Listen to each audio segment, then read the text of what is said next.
بسم الله الرحمن الرحيم الحمد لله رب العالمين halkan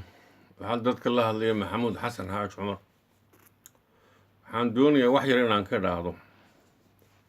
doorashadan beelaha saaq ay ka samaysteen gobolkan ay ugu magacaabaan Somaliland oo ka mid ah ex-British Somaliland horta waxaan doonayaa wax yar ka dhaahdo taariikhdii ex-British Somaliland ingiriisku markuu yimid British Somaliland horta meesha waxaa horseed ka ahaa beelahan habar yunis wax la dafiri kari maaha faylashoodna waxaa yaalaan record office-ka Kew Gardens London qofkii dooni uu soo eegi karaa wax la isdafiri karo maaha faylashaana waqtiga intii daraawiishta ku horreysay nimankan Muuse Carre hooyaday ka dhalatay Allah iyo raxm ayaa horseed ka ahaa ninka horseedka ahna waxaa jii Muuse Igare beelahan kale isaaqa meesha waxba kama ahan waxa laala wax faylo ka yaala record office-ka ma jiro ama nimanka sheeganaya Subeer Awal ama kuwa nimanka sheeganaya habar jeclo wax ka yaala oo taariikha record office-ka ma jiro taariikhda British Somaliland waxay ahayd taa habar yunis iyo dhulbaanta waxay u badan tahay dagaalkeeda daraawiishta wada dhulbaanta nimanka ingiriiska la dagaalamaya dadka doonaya inaan la gaalaysin beelaha isaaq inaan la gaalaysin bay ahayd hawaya shay markii dambe 1920 markii daraawiishka ingiriisku ka adkaaday ay technology cusub la yimaadeen dayuurada iyo waxa intii ka dambeysay meesha nimankan habar yunis ayaa qabqabla ka ah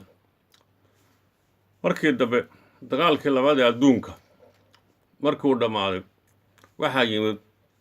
karaaniin badan oo wax soo bartay cadan ku soo bartay oo dhulbaanta xafiis walba iyagaa fadhiista nimanka saajimiintii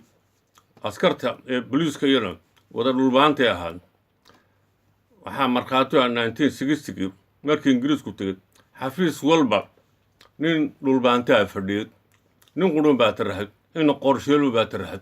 ma badha saaba ma sarkaal booliis baa ma ciidan baa nin kasta waxaa fadhiyay nin dhulbaantaa reerahan qodaalka ah ee hadda sheeganaya Subeer Awal wax meel ay fadhiyeen ma jirto xataa askarta ingiriisku ma qoran jirin taariikhdu ma dafrayso xafiisyadan ingiriiska ee record office-ka wada yaalaan horta taas waa taas waxaan u sheegayaa haddaba ninkan aad ay doorteen nimanka qodaalku ee Muuse Bixi la yidhaahdo doorta reerkiisu waa reer samatir buu ka yahay Sacad Muuse gobolka shanaad bay degaan nin ka tirsanba maaha dhulkan waqooyiga Soomaaliya waa reer Ethiopia weeyaan taas horta waa taas midda kale